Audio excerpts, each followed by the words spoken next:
당신의 성공을 방해하는 가장 큰 방해꾼이 당신의 머릿속에 살고 있다고 느껴본 적이 있습니까?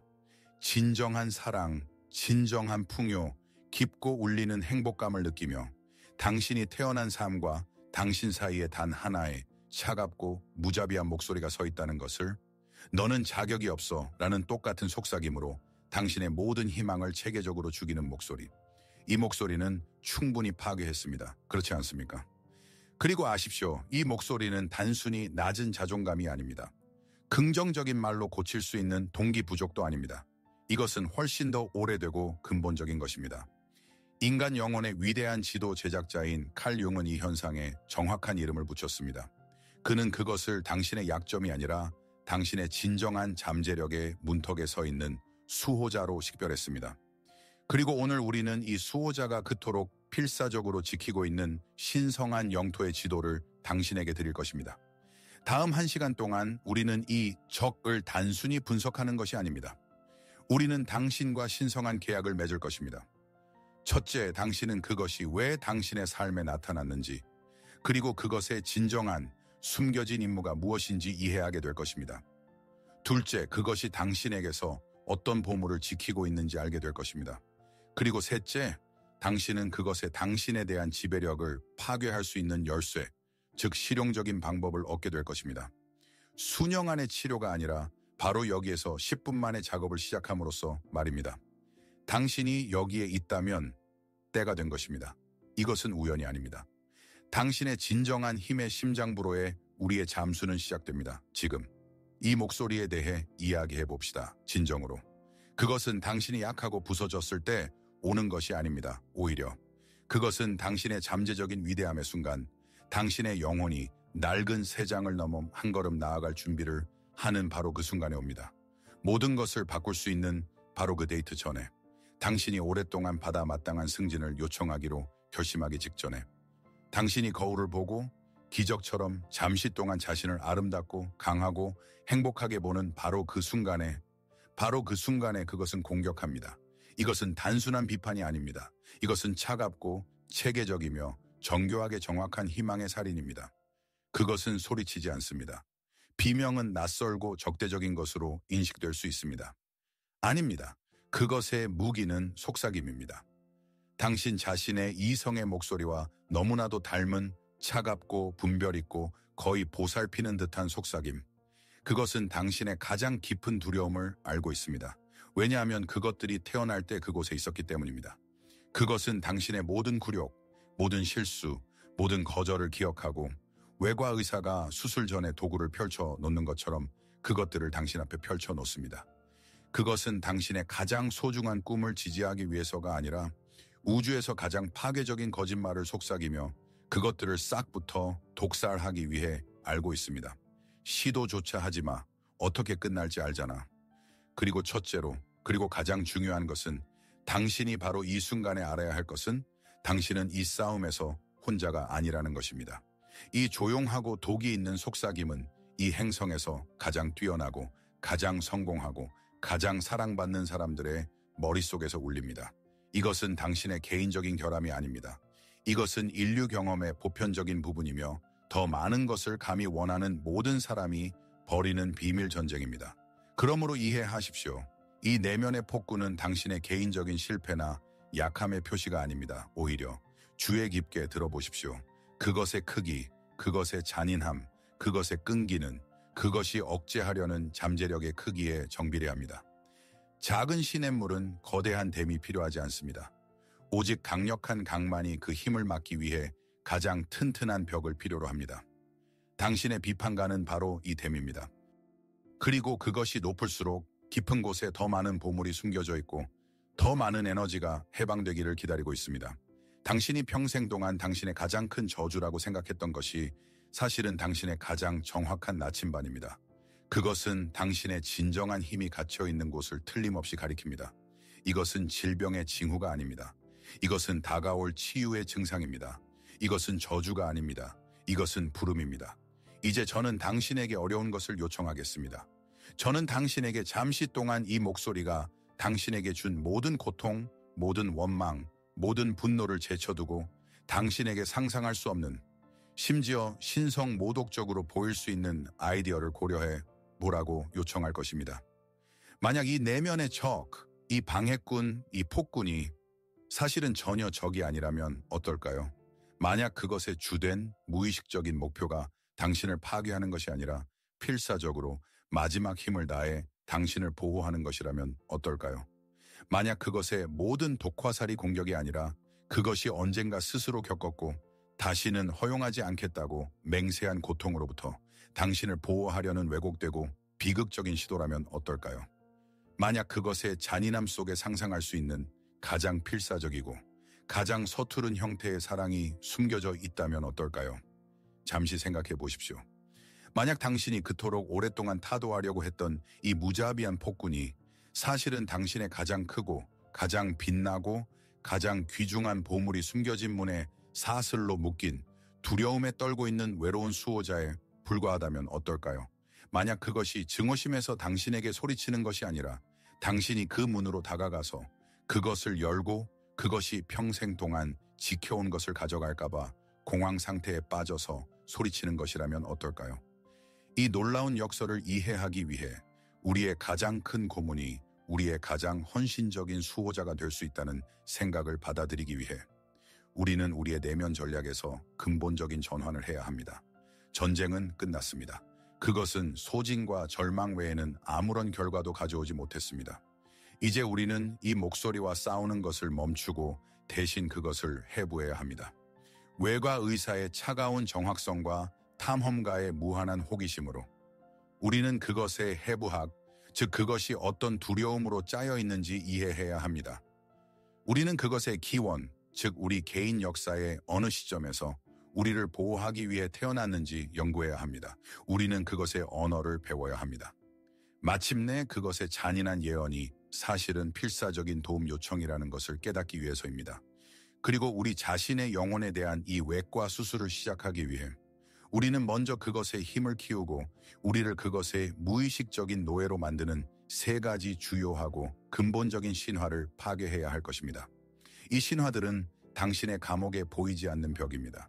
그리고 지금 우리는 그것들을 파괴할 것입니다. 하나씩. 자, 첫 번째 신화, 가장 흔하고 가장 유혹적인 것. 이것은 단지 낮은 자존감이다. 나는 더 자신감을 가질 필요가 있다. 우리는 이것을 어디에서나 듣습니다. 우리에게 자신을 믿어라, 자신을 사랑하라고 말하고 우리는 마침내 이 목소리를 잠재울 것이라고 생각하는 성취를 위한 필사적인 경주를 시작합니다. 우리는 다른 사람들의 인정, 경력 성장, 이상적인 관계와 같은 외부 성공의 벽돌로 자신감의 건물을 지으려고 합니다. 그러나 이것은 아마도 모든 것 중에서 가장 우아한 자기기만일 것입니다. 의심의 근원을 다루지 않고 자신감을 키우려는 시도는 늪지 위에 웅장한 마천루를 짓는 것과 같습니다. 최고의 건축가를 고용하고 가장 비싼 재료를 사용할 수 있지만 기초가 내면의 자기 부정이라는 불안정하고 썩은 토양에 놓여 있다면 전체 구조는 운명지어져 있습니다. 조만간 그것은 첫 번째 심각한 폭풍에 균열이 생기고 자체 무게로 무너질 것입니다. 그리고 그 순간 목소리는 승리감에 차서 돌아와 속삭일 것입니다. 내가 말했잖아. 너는 아무것도 할 수 없을 거라고. 문제는 자신감 부족이 아닙니다. 문제는 그것을 파괴하는 활성적이고 작동하는 메커니즘입니다. 이것은 우리를 종종 첫 번째와 함께 가는 두 번째 신화로 이끕니다. 나는 긍정적으로 생각하고 그냥 그것을 무시해야 한다. 이것은 의지적 억압의 전략이며 완전한 검열을 통해 자신의 정신과의 전쟁에서 이기려는 시도입니다. 그러나 이것은 깊은 녹을 신선하고 반짝이는 페인트층으로 칠해서 없애려는 것과 같습니다. 잠시 동안 환상은 작동합니다. 표면은 매끄럽고 새 것처럼 보입니다. 그러나 긍정적인 확언의 광택 있는 층 아래에서 부식은 계속되어 침묵과 어둠 속에서 당신의 영혼의 금속을 갉아먹습니다. 그리고 언젠가 가장 부적절한 순간에 그것은 이전보다 훨씬 더 추하고 파괴적인 모습으로 밖으로 터져 나올 것입니다. 고름이 찬 상처에 반창고처럼 적용되는 긍정적인 사고는 치료하지 않습니다. 그것은 단지 감염을 숨기고 더 깊이 퍼지게 할 뿐입니다. 그리고 마지막으로 세 번째 신화, 가장 위험합니다. 가장 교활하고 가장 깊은 것, 왜냐하면 그것은 다른 모든 것의 기초에 있기 때문입니다. 이 목소리는 나다? 이것은 단지 실수와 실망으로부터 나를 보호하는 나의 이성적이고 성숙한 부분이다. 이것은 단지 진단의 실수가 아닙니다. 이것은 무의식적인 자기 배신 행위입니다. 당신이 이 목소리가 당신이라고 믿을 때 당신은 그것에게 절대적이고 논쟁의 여지가 없는 권력을 줍니다. 당신은 그것과 논쟁할 수 없습니다. 왜냐하면 어떻게 자신과 논쟁할 수 있습니까? 그것의 두려움은 당신의 법이 됩니다. 그것의 한계는 당신의 현실의 경계가 됩니다. 당신은 감옥의 벽이 자신의 피부라고 진심으로 믿는 죄수가 됩니다. 이 거짓말, 이 근본적인 정체성 오류가 바로 당신을 포로로 잡고 있는 자물쇠입니다.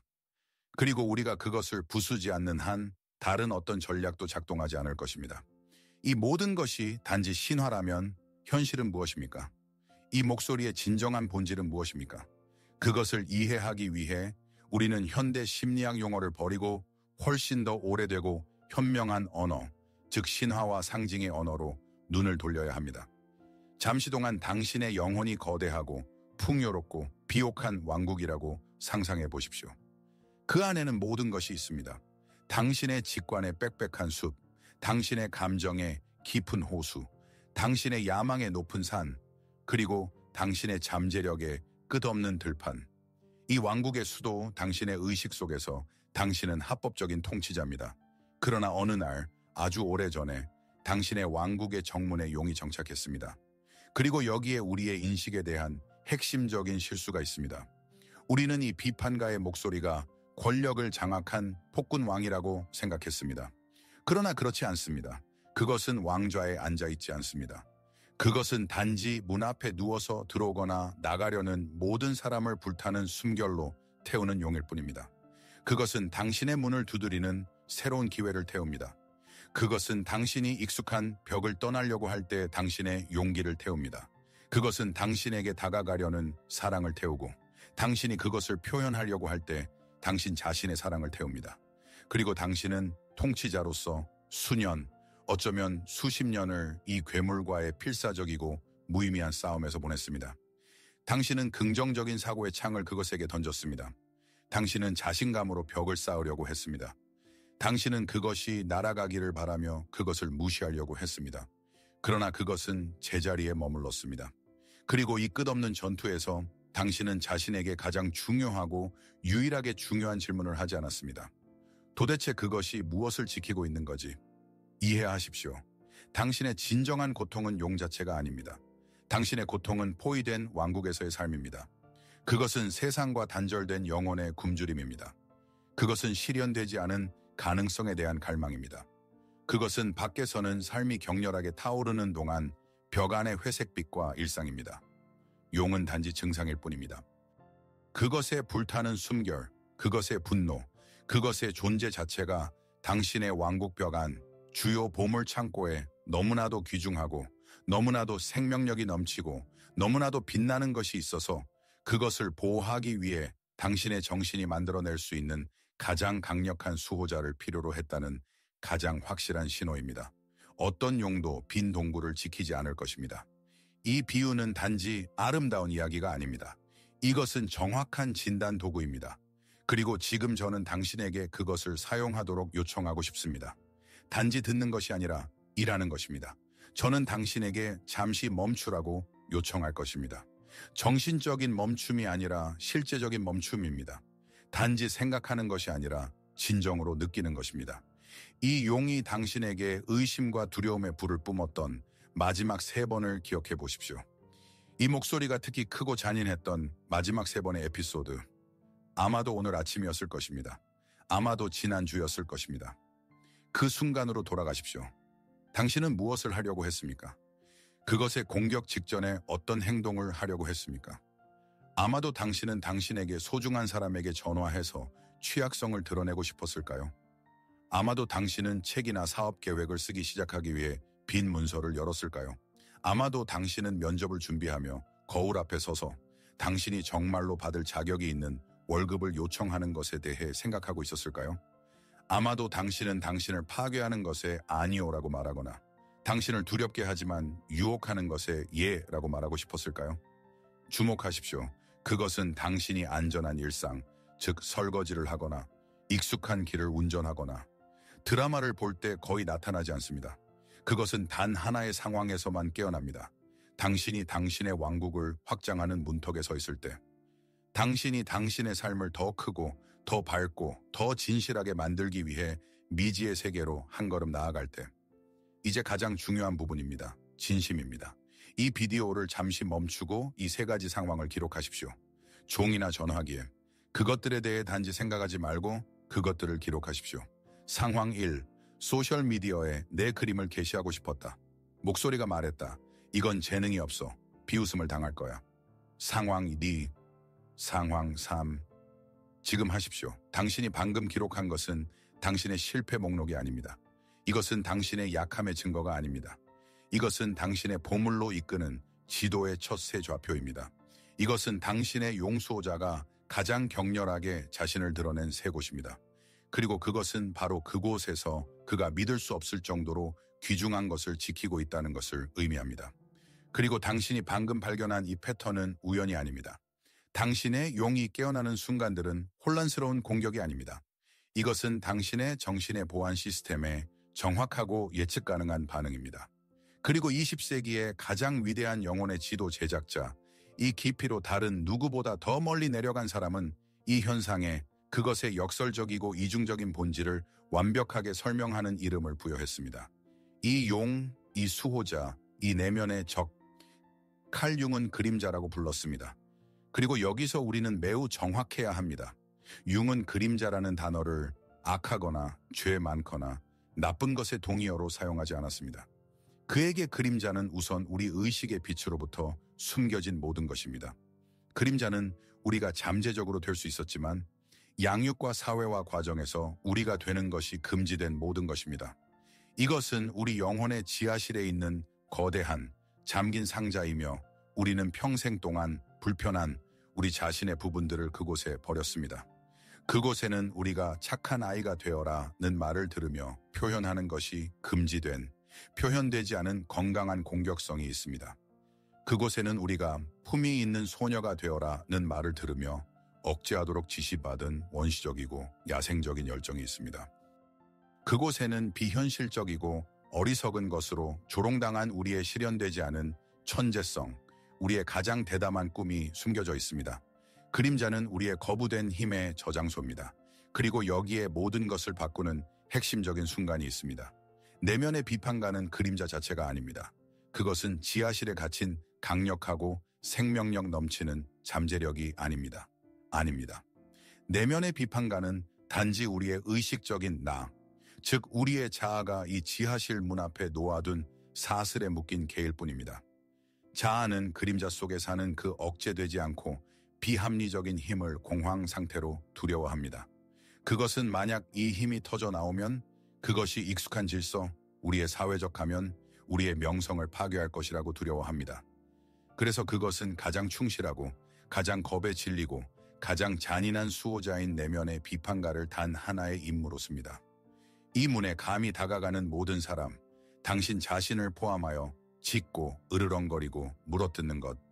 그렇다면 당신의 내면의 비판가가 그토록 필사적으로 지키고 있는 이 그림자는 무엇일까요?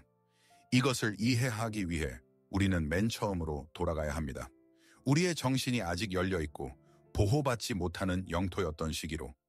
아이는 온전하게 태어납니다. 그는 자신을 좋은 것과 나쁜 것으로 나누지 않습니다. 그는 삶의 전체적인 표현입니다. 그는 아플 때 울고 기쁠 때 웃고 그의 경계가 침범당했을 때 화를 내고 무언가를 원할 때 요구합니다. 그러나 그 후 그는 세상, 즉 부모, 교육자, 사회와 마주칩니다. 그리고 위대한 사회화 과정이 시작되며 이는 동시에 위대한 분열 과정이기도 합니다. 사랑, 안전, 수용을 얻기 위해 아이는 적응해야 합니다. 그는 게임의 규칙을 배우기 시작합니다. 그리고 모든 규칙은 추방자의 책에 새로운 기록을 만듭니다.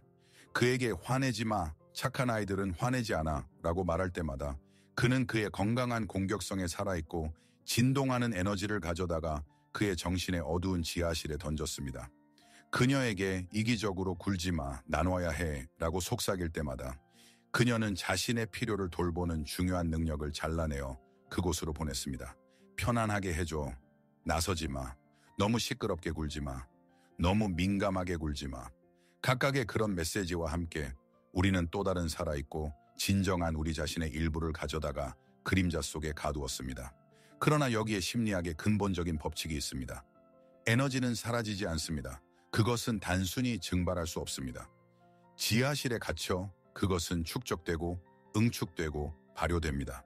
그리고 시간이 지남에 따라 이 어둠 속에서 강력하고 야생적이지만 절대적으로 진정한 존재, 즉 우리의 그림자가 자랍니다.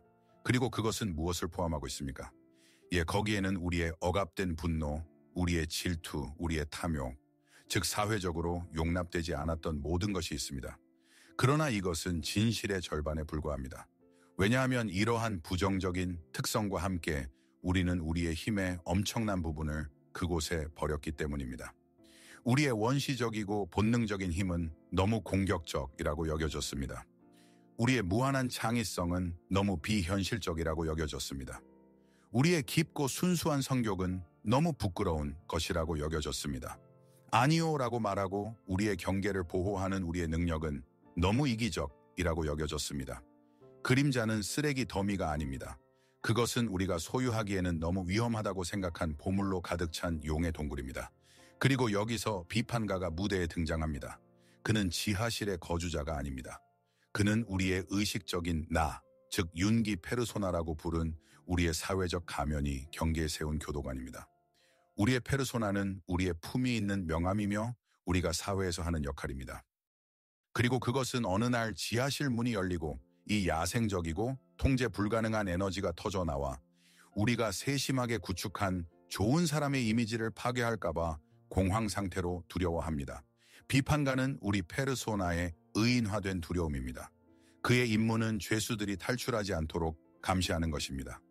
그래서 그는 우리가 우리 자신의 힘을 되찾기 위해 이 지하실 문에 너무 가까이 다가갈 때마다 우리 자신도 모르게 우리에게 달려듭니다. 이 개념은 추상적이고 거의 신화적으로 보일 수 있습니다. 예를 들어 명확하게 설명하겠습니다. 이것은 안나의 이야기입니다. 전 세계의 안나는 성공의 화신이었습니다. 35세의 뛰어난 기업 변호사인 그녀는 사회가 원하도록 규정한 모든 것을 가지고 있었습니다. 명망 있는 직업, 교회의 완벽한 집, 안정적이고 신뢰할 수 있는 남편. 그녀는 모든 것을 올바르게 한 착한 소녀, 원형의 화신이었습니다. 그녀는 부모님에게 문제를 일으킨 적이 없었고 공부를 잘했고 진지한 직업을 선택했습니다. 그녀의 삶은 완벽하게 구축된 외관이었고 그녀의 페르소나는 흠잡을 데 없었습니다. 그러나 이 외관 뒤에서 그녀의 완벽한 집의 침묵 속에서 안나는 천천히 죽어가고 있었습니다. 그녀는 조용하고 회색빛의 공황, 완전한 무의미함의 느낌에 의해 안에서부터 갉아먹히고 있었습니다. 종이 위에서는 너무나도 멋져 보였던 삶이 만져보면 판지 같았습니다. 그녀의 내면의 비판가는 그녀의 끊임없는 동반자였습니다. 그러나 그는 이상하게 선택적이었습니다. 그가 복잡한 법률 사건을 처리할 때는 거의 침묵했습니다. 거기서 그는 심지어 완벽주의를 부추기는 일종의 동맹자였습니다. 그러나 그는 가장 예상치 못한 순간에 무자비한 괴물로 변했습니다.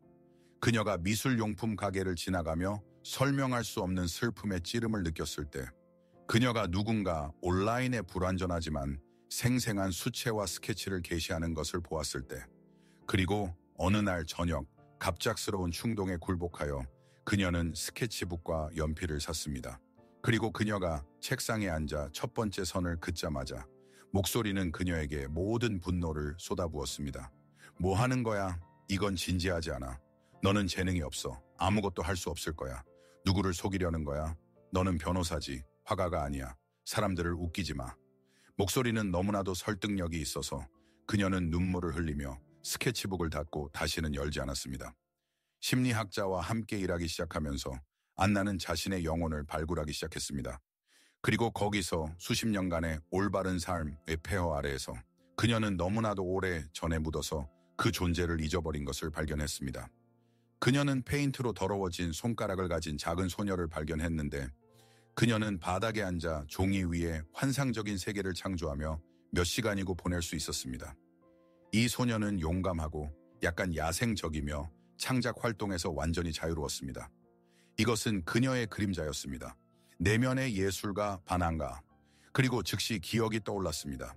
그녀의 사랑하지만 매우 불안해하는 부모님, 그들에게 안정성과 재정적 안보는 최고의 가치였습니다.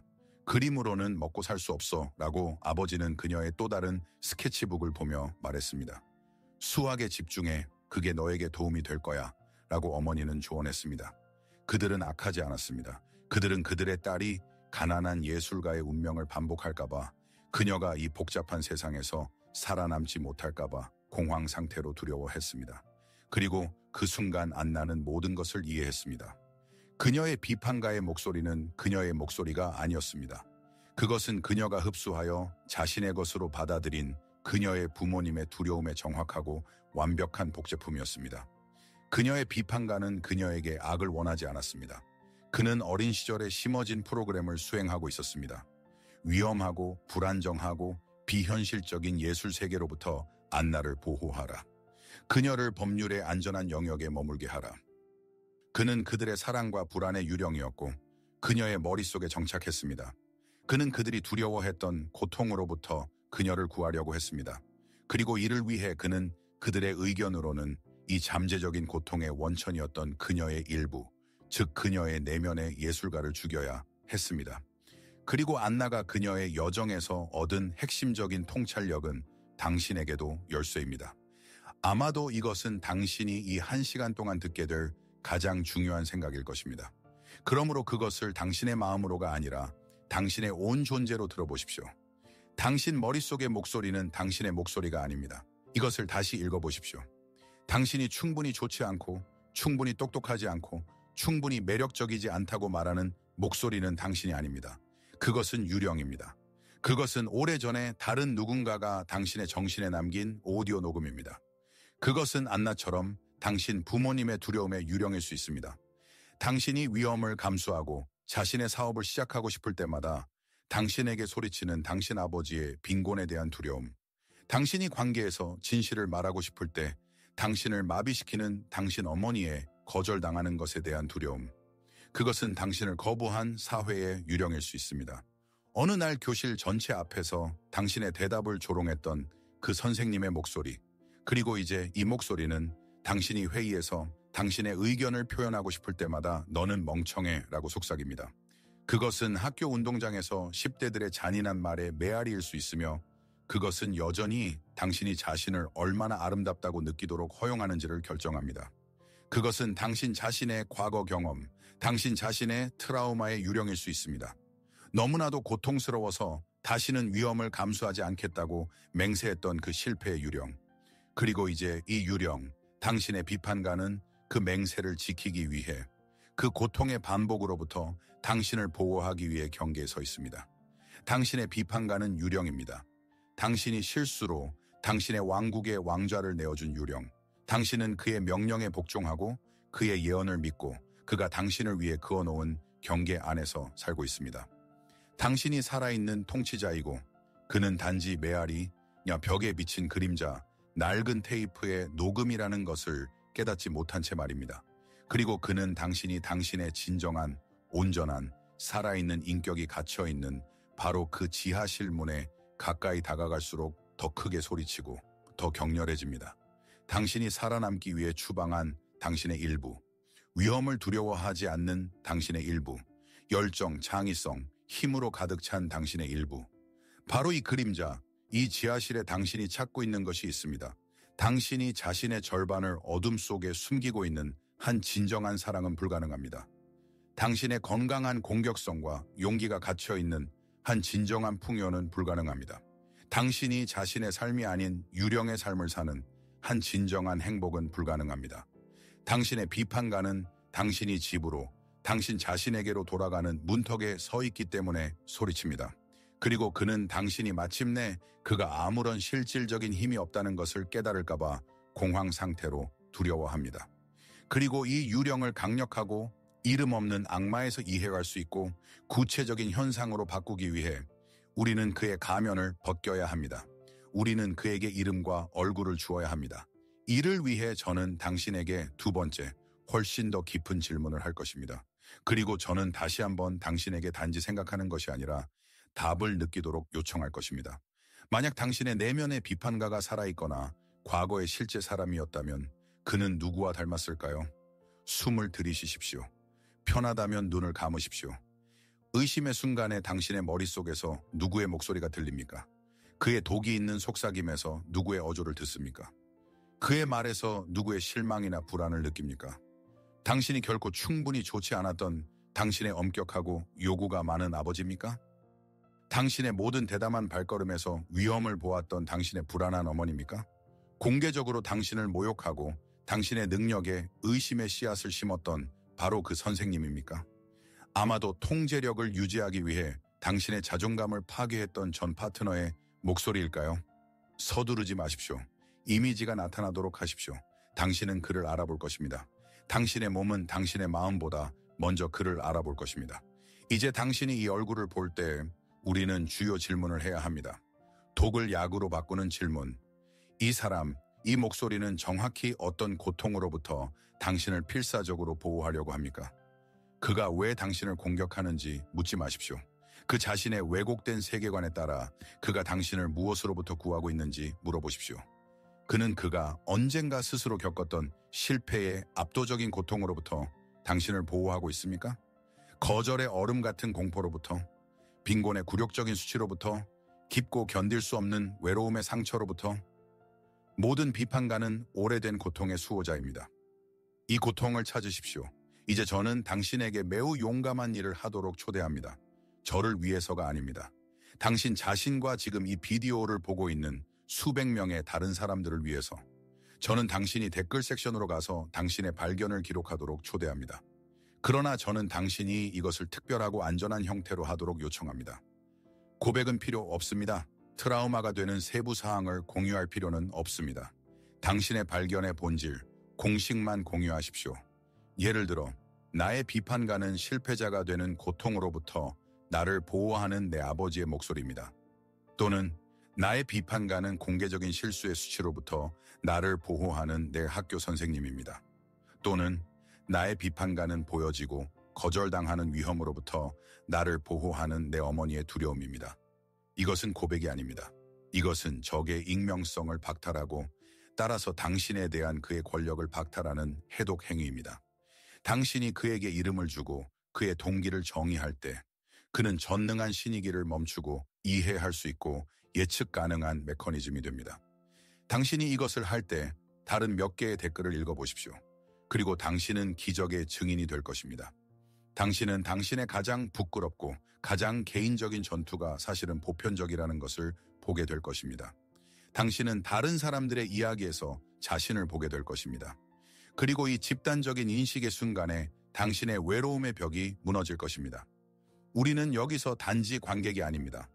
우리는 함께 자신의 영혼의 코드를 해독하는 탐험가 커뮤니티입니다. 당신의 발견은 당신뿐만 아니라 다른 누군가에게도 열쇠입니다. 그것을 공유하십시오. 우리가 지금까지 해온 모든 것, 즉 신화의 해체, 유령의 식별, 그의 동기의 해독은 우리를 삶의 전략 자체의 주요하고 근본적인 변화로 이끕니다. 이것은 분석이 지혜로 변하는 지점입니다. 그래서 우리는 전쟁을 멈춥니다. 이 결정의 모든 깊이를 깨달으십시오. 자신과의 전쟁은 이길 수 없는 유일한 전쟁입니다. 비판가에 대한 당신의 모든 공격은 그가 보호하는 당신의 일부에 대한 공격입니다. 그의 모든 방역은 당신의 의식적인 나에 대한 타격입니다. 이것은 한 왕국 내에서의 끝없는 내전이며 폐허, 소진, 절망 외에는 아무것도 가져오지 않습니다. 이 전쟁의 승자는 자신의 영혼의 황폐한 땅 외에는 아무것도 얻지 못합니다. 그래서 우리는 전투를 중단합니다. 바로 지금 우리는 무기를 내려놓습니다. 그리고 대신 우리는 듣기 시작합니다. 희생자의 순종으로가 아니라 이 혼란스러운 기호 집합에 엄청나게 중요한 메시지가 숨겨져 있다는 것을 아는 암호 해독가의 극도의 주의를 기울여서 이 순간부터 당신의 비판가는 적이 아닙니다. 그것은 당신의 가장 정확한 나침반입니다. 당신의 영혼에서 가장 치유, 관심, 통합이 필요한 곳을 정교한 정확성으로 가리키는 틀림없는 항해 도구입니다. 그가 더 크게 소리칠수록 그의 말이 더 고통스러울수록 당신은 극에 더 가까워집니다. 즉 당신의 억압된 힘의 진원지에 그의 공격은 모욕이 아닙니다. 이것은 당신의 영혼의 지도에 굵은 붉은 십자가로 표시된 당신의 보물의 좌표입니다. 그가 나서지 마, 비난받을 거야 라고 소리칠 때 그는 당신이 표현하기를 두려워하는 당신의 진정한 목소리의 보물을 가리킵니다. 그가 너는 할 수 없어, 너무 어려워 라고 속삭일 때 그는 당신의 실현되지 않은 힘과 능력의 보물을 가리킵니다. 그가 너는 사랑받을 수 없어 라고 말할 때 그는 당신 자신의 사랑과 수용이 가장 필요한 당신의 심장에 바로 그 부분을 가리킵니다. 이것이 바로 윤기 그렇게 많이 썼던 연금술사들의 위대한 작업입니다. 우리의 고통, 우리의 가장 어둡고 무거운 콤플렉스의 납을 우리의 온전한 인격의 순금으로 바꾸는 것. 당신의 비판가는 저주가 아닙니다. 이것은 연금술의 불입니다. 그것은 불쾌하고 타지만 당신의 영혼의 광석에서 귀금속을 녹여내는 데 필요한 것은 바로 그의 열입니다. 우리의 임무는 이 불을 끄는 것이 아니라 변형을 위해 그의 열을 사용하는 법을 배우는 것입니다. 우리는 문제의 희생자가 되기를 멈추고 그것의 학생이 됩니다. 그리고 만약 당신의 비판가가 묻힌 보물을 틀림없이 가리키는 나침반이라면 우리는 정확히 어떻게 이 여정을 해야 할까요? 어떻게 수호자를 지나 보물 창고에 들어갈 수 있을까요? 답은 동시에 간단하고 무한히 복잡합니다. 우리는 진정한 해결책이 외부적인 투쟁에 있는 것이 아니라 오로지 내면의 작업에 있다는 것을 이해해야 합니다.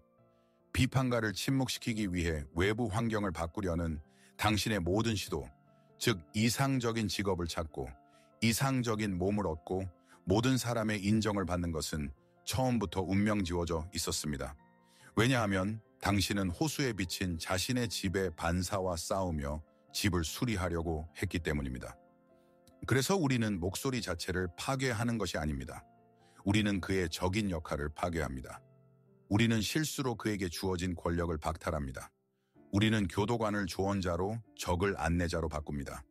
우리는 용을 죽이지 않습니다. 우리는 그가 지키는 보물 창고로 내려갑니다. 우리는 그에게 다가가서 그의 분노와 두려움으로 가득 찬 눈을 보고 말합니다. 나는 너를 본다. 나는 네가 안에 있는 것을 보호하기 위해 여기에 있다는 것을 안다. 너의 봉사에 감사한다. 그러나 이제 나는 스스로 들어갈 만큼 충분히 강하다.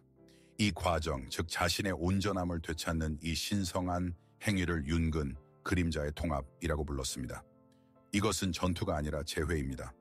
이것은 우리 영혼에 추방되고 잊혀졌지만 생명력이 넘치는 부분들을 집으로 데려오는 행위입니다. 그림자를 통합한다는 것은 우리가 말했던 바로 그 지하실로 내려가는 것을 의미하지만 그곳의 거주자들을 죽이기 위해서가 아니라 그들의 말을 듣고 그들의 고통과 힘을 이해하고 그들을 위로, 즉 의식의 빛으로 데려오기 위해서입니다. 이것은 우리의 억압된 분노를 경계를 보호하는 힘의 원천으로 인정하는 것을 의미합니다. 우리의 취약성을 깊은 친밀감의 열쇠로 인정하는 것을 의미합니다. 우리의 비현실적인 창의적인 부분을 기쁨과 의미의 원천으로 인정하는 것을 의미합니다. 그리고 이해하십시오. 이것이 바로 가장 위대한 용기의 행위입니다. 누구나 전투에 참여할 수 있습니다. 이를 위해서는 분노와 두려움만 있으면 됩니다.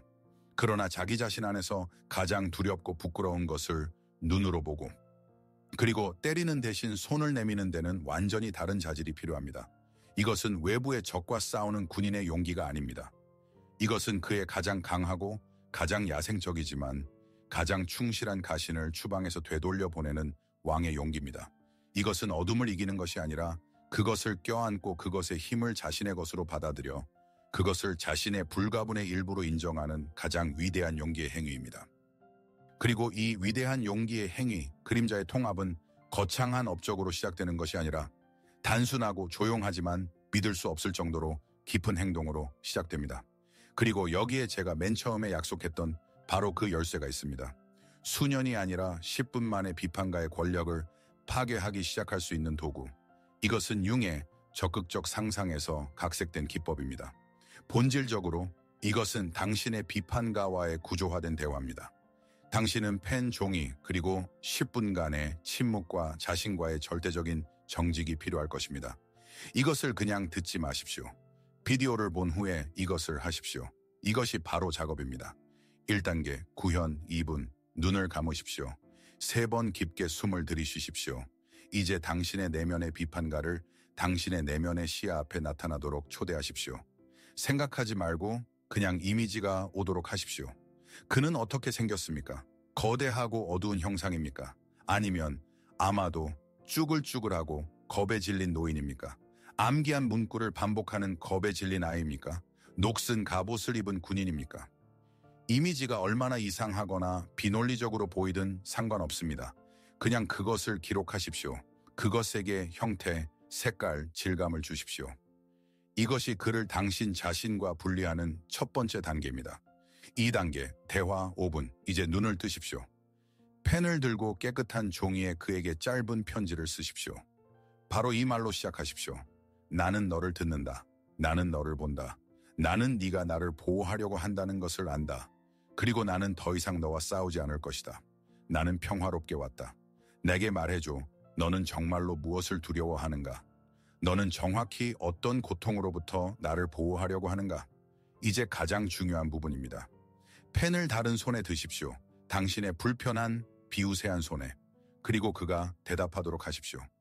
다른 손으로 쓰는 것은 당신의 내면의 검열관, 즉 당신의 의식적인 자아를 우회하는 오래된 심리적 속임수입니다. 생각하지 말고, 분석하지 말고, 편집하지 마십시오. 그냥 말이 종이에 흘러나오도록 하십시오. 아무리 서툴고 유치하고 이상하게 들리더라도 말입니다. 당신은 무엇이 나올지 놀랄 것입니다. 아마도 그는 나는 우리가 거절당할까봐 두렵다, 또는 나는 우리가 다시 그 굴욕을 겪을까봐 두렵다고 쓸 것입니다. 그냥 답을 얻었다고 느낄 때까지 쓰십시오.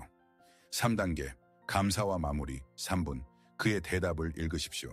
그리고 이제 다시 당신의 평소 손으로 그에게 마지막 메시지를 쓰십시오. 감사의 말로 대화를 마무리하십시오. 그가 준 고통에 대해서가 아니라 그의 원래의 비록 왜곡되었을지라도 당신을 보호하려는 의도에 대해서 쓰십시오. 나의 고통이 어디에 있고 나의 힘이 어디에 숨겨져 있는지 보여줘서 고맙다. 나는 너의 두려움을 들었다. 너의 봉사는 끝났다. 이제 이 치유와 보호의 작업은 내가 맡겠다. 이 10분간의 연습은 무엇을 합니까? 그것은 혁명을 일으킵니다. 그것은 듣는 행위라는 하나의 간단한 행위로 수년간의 내전을 파괴합니다. 당신은 목소리의 희생자가 되기를 멈추고 당신 자신의 영혼에 침착하고 현명한 탐험가가 됩니다. 당신은 모든 권력의 역학을 바꿉니다. 당신은 더 이상 교도관의 명령을 공포에 질려 듣는 죄수가 아닙니다. 당신은 그의 이야기를 이해하기 위해 겁에 질린 수호자를 동정심과 호기심으로 인터뷰하는 심리학자입니다. 그리고 이 간단한 관점의 전환에 당신의 자유의 시작이 있습니다. 이 간단한 연습은 당신의 해방의 시작에 불과합니다. 왜냐하면 그것은 당신이 당신의 존재의 모든 세포로 흡수해야 하는 하나의 근본적이고 해방적인 진리에 기초하고 있기 때문입니다. 당신은 이 목소리를 믿을 의무가 없습니다. 당신은 더 이상 그의 노예가 아닙니다. 그러나 당신은 그의 말을 들을 의무가 있습니다. 전쟁이 오래 전에 끝났다는 것을 모르는 늙고 지치고 겁에 질린 군인의 말을 듣는 것처럼 존경과 동정심으로 들어야 합니다. 그는 여전히 당신의 어린 시절 영혼에 파인 그의 차가운 참호에 앉아 과거의 유령들을 필사적으로 쏘아대고 있습니다. 그는 여전히 당신을 언젠가 상처를 입었던 그 작고 무방비한 아이로 보고 있으며 그는 자신의 목숨을 걸고 다시는 그 고통이 당신에게 다가오지 못하게 하겠다고 맹세했습니다. 그는 당신이 자랐다는 것을 모릅니다. 그는 당신이 이제 그 아이가 꿈도 꿀 수 없었던 자원, 지혜, 삶의 경험, 힘을 가지고 있다는 것을 모릅니다.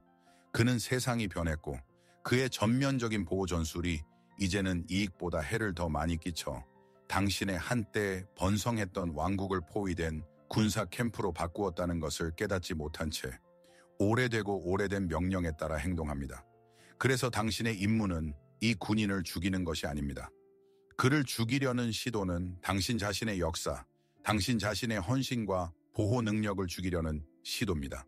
당신의 임무는 당신의 왕국에 사랑하고 현명한 통치자로서 이 참호로 내려가서 그 옆에 앉아서 그의 지친 눈을 보고 존경심을 가지고 그를 제대시키는 것입니다.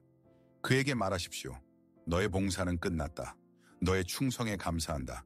나는 네가 나를 보호하기 위해 할 수 있는 모든 것을 했다는 것을 안다. 그러나 전쟁은 끝났다. 우리가 이겼다. 이제부터는 내가 스스로 하겠다. 권력은 항상 당신에게 있었습니다. 당신은 단지 그것을 사용하는 방법을 몰랐을 뿐입니다.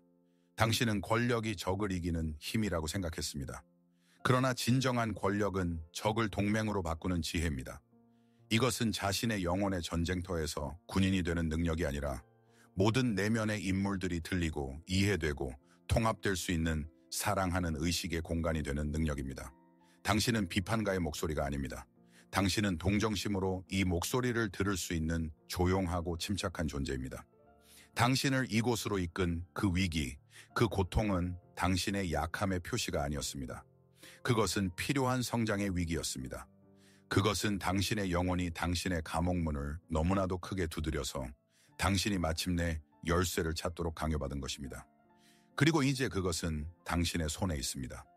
우리는 이 1시간 동안 긴 길을 왔습니다. 모호한 고통에서 명확함으로, 희생자라는 느낌에서 힘을 얻는 것으로, 우리는 정신의 가장 깊고 어두운 지하실로 내려가서 그곳에서 우리를 기다리고 있는 것이 괴물이 아니라 잊혀진 동맹자라는 것을 발견했습니다. 그리고 만약 우리의 모든 여정, 모든 비유, 이야기, 개념을 당신이 가지고 갈 단 하나의 가장 중요한 진리로 요약한다면 그것은 다음과 같이 들릴 것입니다. 당신과 당신의 꿈의 삶 사이에 서 있는 유일한 적은 전혀 적이 아닙니다. 그것은 수호자입니다.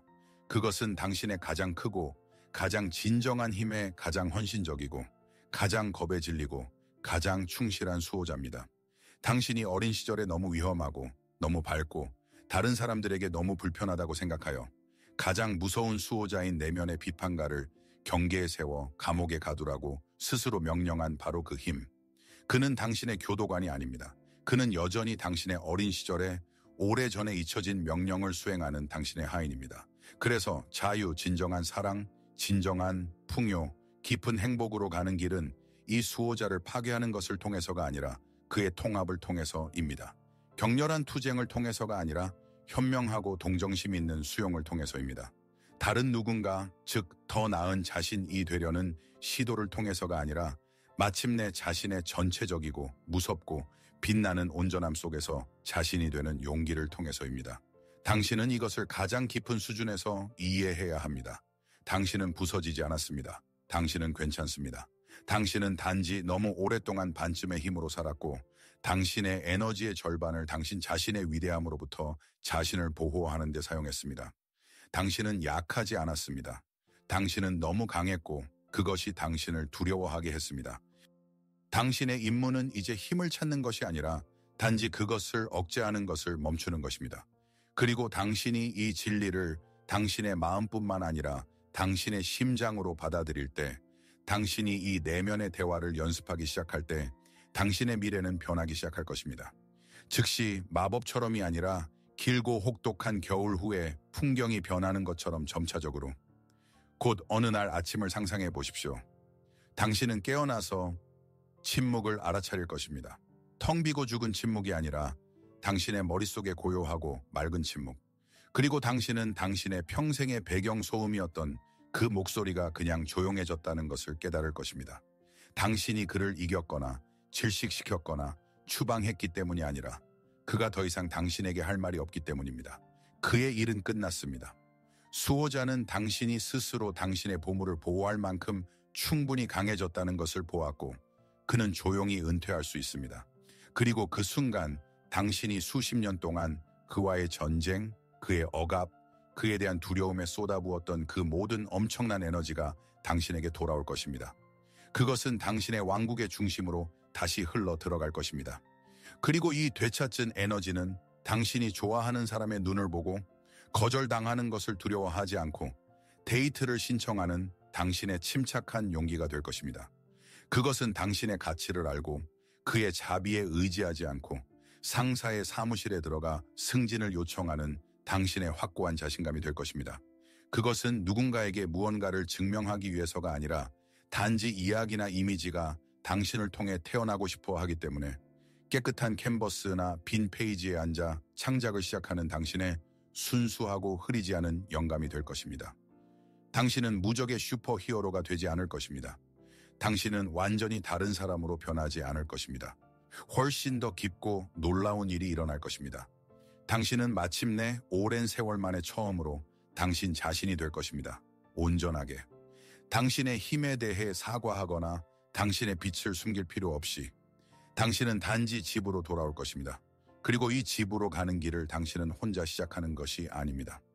우리가 끝나기 전에 저는 당신에게 감사하고 싶습니다. 이 길을 끝까지 함께 해주셔서 감사합니다. 당신의 신뢰와 단지 앉아서 자신의 그림자를 눈으로 보고 외면하지 않는 데 필요한 내면의 용기에 감사합니다. 이것은 비록 당신의 의식의 침묵 속에서만 일어났을지라도 깊고 쉽지 않은 작업이었습니다. 당신이 여기 우리의 1시간짜리 여정의 마지막 단계에 있다는 사실 자체가 당신이 생각하는 것보다 당신에 대해 더 많은 것을 말해줍니다. 수백만 명의 사람들이 빠른 도파민과 간단한 답을 찾아 스크롤을 계속합니다. 당신은 남았습니다. 이것은 단순한 호기심의 표시가 아닙니다. 이것은 변화에 대한 깊은 내면의 준비의 표시입니다. 이것은 당신이 마침내 들은 당신의 영혼의 부름입니다. 그래서 당신은 더 이상 수동적으로 콘텐츠를 소비하는 관객이 아닙니다. 당신은 적극적인 참여자입니다. 윤기 개성화라고 부른 위대한 과정, 즉 온전하고 나눌 수 없는 자신이 되는 과정의 참여자. 당신은 한 걸음을 내디뎠습니다. 환영합니다. 빠른 답이 아니라 진정한 깊이를 찾는 사람들의 커뮤니티에 오신 것을 환영합니다. 어둠 속으로 들어가서 자신만의 누구와도 다른 빛을 찾을 준비가 된 사람들. 당신은 당신의 사람들 사이에 있습니다. 만약 이 자신 속으로의 여정이 당신에게 가치 있었다면, 만약 당신이 여기서 당신의 영혼의 언어로 말하고 있다고 느꼈다면 우리가 이 길을 함께 계속할 수 있도록 채널을 구독하십시오. 이것은 단지 구독이 아닙니다. 이것은 탐구를 계속하려는 당신의 의도입니다. 이 비디오 아래의 모든 좋아요, 모든 댓글은 단지 알고리즘을 위한 숫자가 아닙니다. 이것은 이 깊고 정직한 작업이 중요하다는 우주에 대한 신호입니다.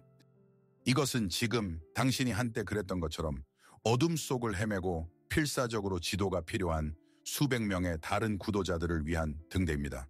당신의 지원은 이 빛을 더 밝게 만듭니다. 그러나 가장 중요하고 가장 중요한 것은 당신이 지금 당장 할 수 있는 것은 다른 것입니다. 제발 이 비디오를 그냥 닫고 낡은 삶, 낡은 패턴, 낡은 내면의 대화로 돌아가지 마십시오. 이 1시간이 단지 흥미로운 지적 개념이 되도록 하지 마십시오. 그것을 행동으로 바꾸십시오. 당신이 자신에게 약속한 것을 하십시오. 평화 종이를 가져가십시오. 조용한 곳을 찾으십시오. 자신에게 이 10분을 할애하십시오. 당신의 수호자와 대화를 시작하십시오. 이것이 집으로 가는 길의 첫 번째, 가장 중요한 단계입니다. 우리가 말했던 바로 그 사랑, 바로 그 풍요, 바로 그 행복으로 가득 찬 당신의 진정한 삶은 먼 미래 어딘가에 있지 않습니다. 그것은 바로 여기, 바로 지금 당신의 가장 큰 두려움의 저편에서 당신을 기다리고 있습니다. 길은 열려 있습니다.